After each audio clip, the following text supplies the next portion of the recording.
राहुल गांधी को लेकर कांग्रेस भले ही बड़ी बड़ी बातें करे, अभिषेक मनु सिंघवी से लेकर सैम पित्रोदा तक ये कहें कि राहुल गांधी पीएम पद के एकदम परफेक्ट कैंडिडेट हैं। सैम पित्रोदा तो उन्हें राजीव गांधी से भी बड़ा रणनीतिकार बताते हुए बात कह चुके हैं। राहुल गांधी सबसे बेहतर ढंग से रणनीति बनाते हैं, लेकिन ये सब कहने की बातें हैं, हकीकत कुछ और है। कांग्रेस भी ये मान चुकी है कि पप्पू का मतलब क्या होता है। यही वजह है कि जैसे ही कहीं पप्पू शब्द का कोई इस्तेमाल करता है तो कांग्रेस के कान खड़े हो जाते हैं। और यही वजह है जैसे ही नोएडा के डीएम के एक पोस्ट में पप्पू शब्द का जिक्र आया, कांग्रेस का पारा 7वें आसमान पर पहुंच गया। कांग्रेस की प्रवक्ता सुप्रिया श्रीनेत ने एक्स पर नोएडा के डीएम के पोस्ट का स्क्रीनशॉट शेयर करते हुए कहा कि उन्होंने राहुल गांधी के लिए अपमानजनक टिप्पणी की।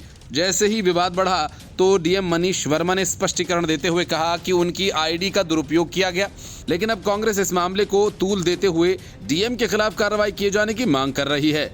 असल में कांग्रेस नेता सुप्रिया श्रीनेत ने एक पोस्ट में लिखा था, इतिहास बदला नहीं जाता, इतिहास रचा जाता है। नरेंद्र मोदी को इतिहास कैसे याद रखेगा, ये वो जानते हैं और इसलिए परेशान हैं। उनके इसी पोस्ट पर डीएम गौतम बुद्ध नगर ने रिप्लाई किया था, अरे तुम अपनी और अपने पप्पू के बारे में सोचो।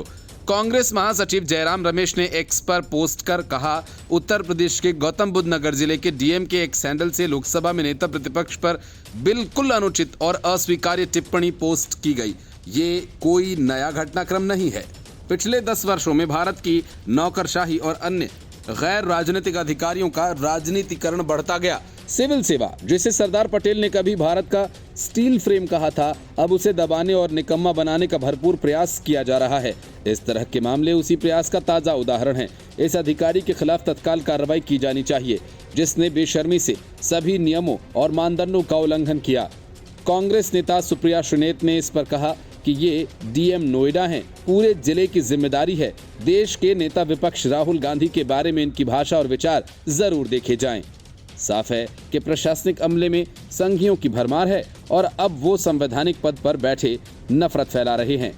कांग्रेस नेता पवन खेड़ा ने उत्तर प्रदेश के मुख्यमंत्री योगी आदित्यनाथ और गृह मंत्री के कार्यालय को टैग करते हुए सवाल किया कि क्या अब बीजेपी शासन में आईएएस अधिकारियों को इस तरह की राजनीतिक टिप्पणी करने का आदेश दिया जा रहा है। Bureau report, news of India.